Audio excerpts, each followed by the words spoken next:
Assembly అయిపోయింది, parliament అయిపోయింది, MLC ఎన్నికలైనాయి. దేశవ్యాప్తంగా కూడా అనేక రాష్ట్రాలు కూడా ఎన్నికలైనాక కూడా మొన్న మన నాయకత్వం అట్లానే చైర్మన్ గారిని మన ఇంధన శాఖ మంత్రి డిప్యూటీ చీఫ్ మినిస్టర్ గారు మన ఖమ్మం జిల్లా వాస్తువులు గౌరవనీయులైన బట్టి గారి మంత్రి గారిని మన నాయకత్వం కలవడం జరిగింది. మాకు సర్టిఫికేట్ వెంటనే ఇవ్వాలి, చాలా సమస్యలు పేరకపోయిందని చెప్పిన తర్వాత ఈ 2-3 రోజుల్లో మేము డిసైడ్ చేసి ఇస్తాము. ట్రాన్స్ఫర్లు ఇవి కూడా చాలా సమస్యలు ఉన్నాయి కాబట్టి మైనింగ్ వాళ్ళై, ట్రేడ్ మెన్, అట్లానే క్లర్కల్, ఆపరేటర్స్ ఇవన్నీ సమస్యలు ఉన్నాయి. ఇవన్నీ కూడా మనం సర్టిఫికెట్ రాగానే వెంటనే స్ట్రక్చరల్ మీటింగు ఏర్పాటు చేస్తాం. చేసిన తర్వాత దాంట్లో అన్ని విషయాలు మాట్లాడటం జరుగుతూ ఉన్నది. కామ్రేడ్స్, మెయిన్గా మనం పర్మిషన్ తీసుకున్నాం.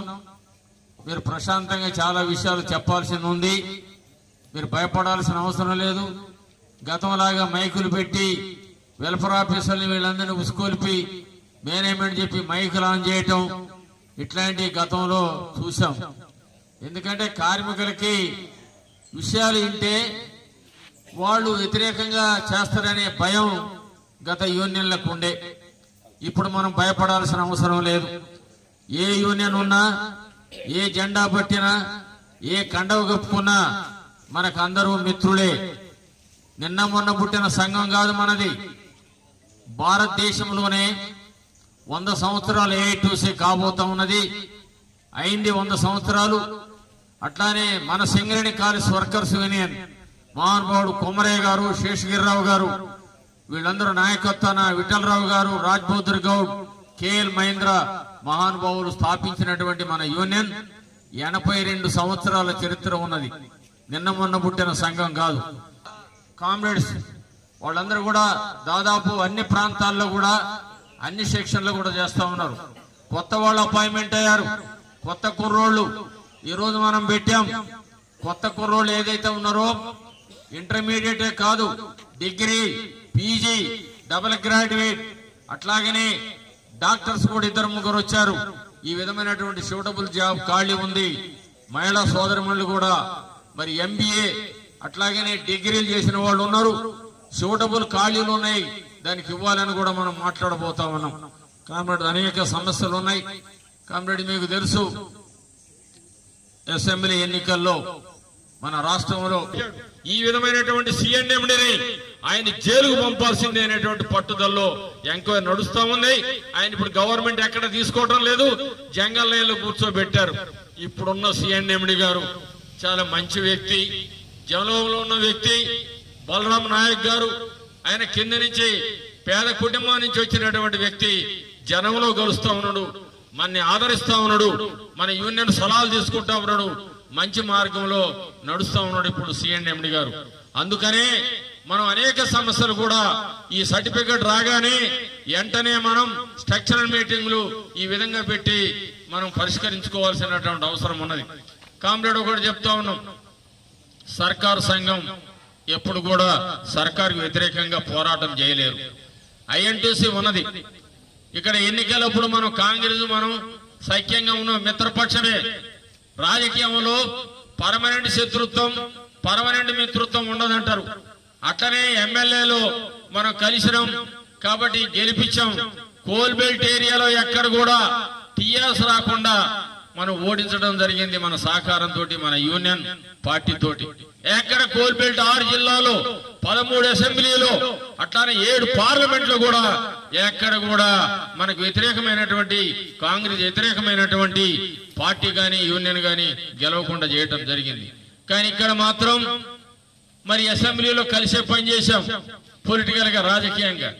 ట్రేడ్ యూనియన్ వచ్చేసరికి ఐఎన్టీసీ అడ్డం పెట్టుకొని ఇక్కడ ఉన్నటువంటి మినిస్టర్ గారు ఆయన ఏదైతే మనకు వ్యతిరేకంగా పనిచేసి మన్ని ఏరియాలో ఓడించడం జరిగింది. అయినా సరే అక్కడ శ్రీరాంపురం గాని బెల్లంపల్లి ఏరియాలో RG1లో పెద్ద మెజార్టీతోడు మన యూనియన్ ని కార్మికులు గ్రహించారు. ఏదైనా సరే పోరాట చరిత్ర ఉన్నది, మన హక్కులు కాపాడేది ఏఐటీసీ అనేది మెజార్టీగా మన యూనియన్ ని పెద్ద మెజార్టీతో తీసుకురావడం జరిగింది. ఎందుకు చెప్తా ఉన్నామంటే అసెంబ్లీలో పొత్తు అన్నారు, యూనియన్లు వచ్చేసరికి వ్యతిరేకం అన్నారు. అన్ని మూతపడ్డాయి. ఇప్పుడు ఈ సంవత్సరం వచ్చే సంవత్సరం 6 బాయిలు మూసేస్తా ఉన్నారు. భవిష్యత్తు లేదు. ఇప్పుడు ఇల్లెందు ఉన్నది. మొన్న ట్రాన్స్పోర్ట్ విషయంలో 2 నెలల నుంచి ట్రాన్స్పోర్ట్ ఆగిపోయింది, కోయగూడ నుంచి ఇల్లెందుకు రాకుండా. ఆ కాంట్రాక్ట్ లో డిస్ప్యూట్ వల్ల ఎమ్మెల్యే గారు వచ్చారు, నన్ను కూడా పిలిపించారు. రికైనాడ్ యూనియన్ గా మన నాయకత్వం ఉంది. అట్లానే ఇతర వాళ్ళ అసోసియేషన్ వాళ్ళని కూడా పిలిచారు, మాట్లాడి సెటిల్ చేశాం. ఏదైనా సరే ఇల్లెందు అసలే లాభంలో వచ్చింది, పర్సంటేజ్ బ్రహ్మాండంగా వచ్చింది, ప్రొడక్షన్ టార్గెట్ అచీవ్ అయ్యాం. ఇక జీఎం గారు కూడా పర్వాలే, మంచివాడే. ఇక్కడ ఉన్నటువంటి మేనేజ్మెంట్ కూడా కొంతమంది మంచివాళ్లే. చిన్న డివిజన్ అయినప్పుడు కూడా మొత్తం సింగరేణి లో టార్గెట్ రీచ్ కావడమే కాకుండా మనం లాభాల బాటలో కూడా 70 కోట్లు ఏదో చెప్తా ఉన్నారు. ఆ విధంగా లాభం తీసుకొచ్చింది ఇల్లందు కార్మిక సోదరులు. కొంతమంది కాకపోయినా ఆనెస్ట్ గా పనిచేసే వాళ్ళు ఉన్నారు. ఆపరేటర్లు గాని, టెక్నీషియన్ గాని, మైనింగ్ గాని, మద్దూర్స్ గాని, క్లర్కలు గాని ప్రతి వాళ్ళు కూడా ఇల్లందు ఆదర్శంగా తీసుకుంటా ఉన్నారు. అన్ని ఏరియాలో మన యూనియన్ కూడా గుర్తిస్తా ఉన్నది. కాబట్టి అందుకనే ఈ ఇల్లందులో ఏదైతే ఉందో రొంపేడు మైన్ ఉంది, ఇయరింగ్ దాంట్లో మనం సహకారం చేశాం. కాబట్టి అన్నిట్లో కూడా ల్యాండ్ దాంట్లో గాని ఇట్లాంటివి అన్నిట్లో కూడా సహకారం చేశాం. తొందరగా రావాల్సింది ఉంది. ఈ 2-3 నెలల్లో మరి రావడానికి సిద్ధంగా ఉన్నదని చెప్తా ఉన్నారు. అదే కాకుండా కొయ్యగూడెం ఏదైతే ఉందో పిట్టి 3 పెద్ద మైను, దాదాపు 20-30 ఏళ్లు నడిచేటువంటి ఓపెన్ కాస్ట్ ఉన్నది. అది అరవింద్ పాడితే వ్యతిరేకించాం. 1/70 ఉంది కాబట్టి ఆ టెండర్ క్యాన్సిల్ అయింది. అది కోర్టుకు పోయారు. కోర్టు అయినా మనకు అనుకూలంగా వస్తుంది కాబట్టి అది ఉంది. 7 ఇంకలైన్ ఉంది కొత్తగూడెం, అది కూడా ఇయరింగ్ అయి ఉంది, అది రావాలి. అట్లానే రాంపురం అండర్ గ్రౌండ్ మైన్ ఉంది, అదే విధంగా శ్రావణపల్లి ఉంది, అట్లానే కేటీకే 6 లైన్ అండర్ గ్రౌండ్ ఉంది. ఈ విధంగా 5